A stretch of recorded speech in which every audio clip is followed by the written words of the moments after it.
On a computer screen half a world away, a crypto investigator watches streams of data flash across his screen. He's watching a huge digital robbery happening in real time as stolen money zips through the hidden corners of the cryptocurrency world. This isn't just regular cybercriminals at work. The size and boldness of the attack suggest something bigger. The Lazarus Group, North Korea's best hackers, are at it again. But why?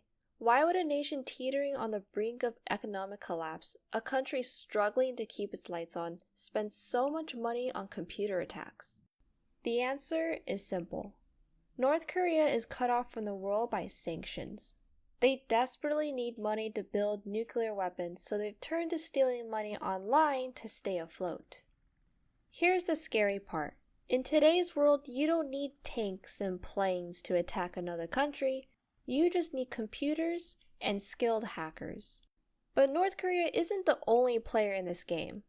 While North Korean hackers are busy stealing cryptocurrency and holding casinos for ransom, another group of hackers has been quietly breaking into America's most important computer systems. Chinese hackers, who used to be pretty sloppy and obvious, have gotten much better. New and improved, they can hide in America's most sensitive networks for months or even years without being caught. Which hackathon is better though? North Korean hackers definitely have tactical adaptability and risk-reward optimization in their back pocket. AKA, they're really good at thinking on their feet and knowing which targets will give them the most bang for their buck. They're quick to jump on new opportunities and go after big money targets. For example, the September 2022 MGM Resorts hack revealed the chilly extent of North Korea's cyber ambitions. It began with a deceptively simple tactic: social engineering. A group calling themselves Star Fraud impersonated an MGM employee and tricked the IT fraud into resetting his password. This seemingly minor breach quickly escalated into a full-blown crisis. Over the next 5 days, Star Fraud wreaked havoc on MGM systems, renaming files with racist and vulgar language, and ultimately deploying ransomware that crippled the company's operations. This is the scene right now at the Bellagio on a Tuesday night after 7 p.m. at the check-in desk. So the MGM is still having to try to figure out the whole cybersecurity attack, get their system up. They got everyone working the front desk right now. On top of literal money hotels, North Korean hackers have also made a quick shift from banks to cryptocurrency as crypto went to the moon. They're probably shaking in excitement with all the money flowing into crypto in the US lately. But that's the thing. They're flashy and always trying to make a statement. It's not even a secret at this point that North Korean hackers are the moneymakers for their country. And when you leave a trail by being so public, it's only a matter of time before countermeasures come along. Now, Chinese hackers slide more along being sophisticated with strategic planning and patience. They've evolved from big bang boom to stealthy ghost operators. They excel at long-term planning and infrastructure penetration. China's approach is far more subtle and potentially more devastating. Their elite hacking groups, like Salt Typhoon, have demonstrated an ability to penetrate America's most sensitive communications infrastructure. They recently hacked big phone companies like Verizon, AT&T, and Lumen, getting into such sensitive systems that experts said it could be catastrophic. The way China does it is they do it through sort of separate companies that are distributed throughout their country, and then these entities that are state-sponsored but not technically sort of like as if they owned the company but didn't tell anybody they did. The scariest part?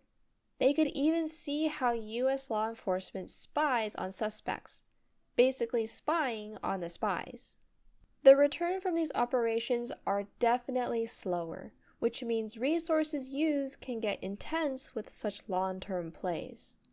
Both groups have different goals. North Korea needs cash right now to keep their government running, while China is playing the long game, preparing for future conflicts and trying to gain long-term advantages. I think China's approach here seems a lot more smart, especially considering the size of the country and their available resources. They're not strapped for cash, so instead of grab money and go, they have so much more power to influence the US. It'll only take so long for the US to come up with ways to counter hack strategies if it's exposed. But if China is playing sneaky deaky like, then they can do whatever it is they're doing for much longer before needing to pivot. The US has different ways of fighting these threats. With North Korea, they're mostly trying to cut off their money, blocking cryptocurrency mixing services like Blender and Tornado Cash that help hide stolen money. But it's like playing whack-a-mole. When Blender was shut down, it just changed its name to Sinbad and kept going. This paints a bleak picture. North Korean hackers, driven by the regime's desperate need for hard currency and its ambitions to advance its military power, have become a dominant force in the world of cybercrime.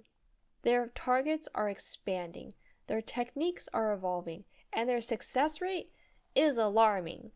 But perhaps most alarming is their newest tactic, infiltration.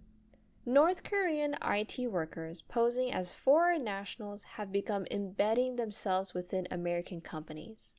Just to plant a theory that might not be too far off, your coworker might be a spy. There was one spy who worked for a US tech firm for 6 months before the FBI discovered their true identity. These digital sleeper agents don't just siphon money back to Pyongyang, they create backdoors, steal secrets, and lay the groundwork for future attacks. The Chinese threat has proven far more challenging to counter. FBI Director Christopher Wray told Congress that Chinese hackers are targeting things Americans need to live: water treatment plants, power grids, oil and gas pipelines, and transportation systems. They could be preparing to siege America for all we know. You know how the US is giving supplies to other countries? Well, we might need those supplies back at some point. As these hacker armies get better, it's getting harder to tell the difference between regular computer crime and actual cyber war. North Korea's hackers are their main way of getting money from other countries, while China's cyber attacks seem aimed at preparing for possible future wars. Yesterday they went after casinos and cryptocurrency exchanges. Today it's phone networks and surveillance systems. Tomorrow it could be power plants, nuclear facilities, or something we haven't even thought of yet. In this invisible war, America is fighting two very different enemies. North Korea's hackers are loud and dramatic, announcing themselves with big heists and ransomware attacks.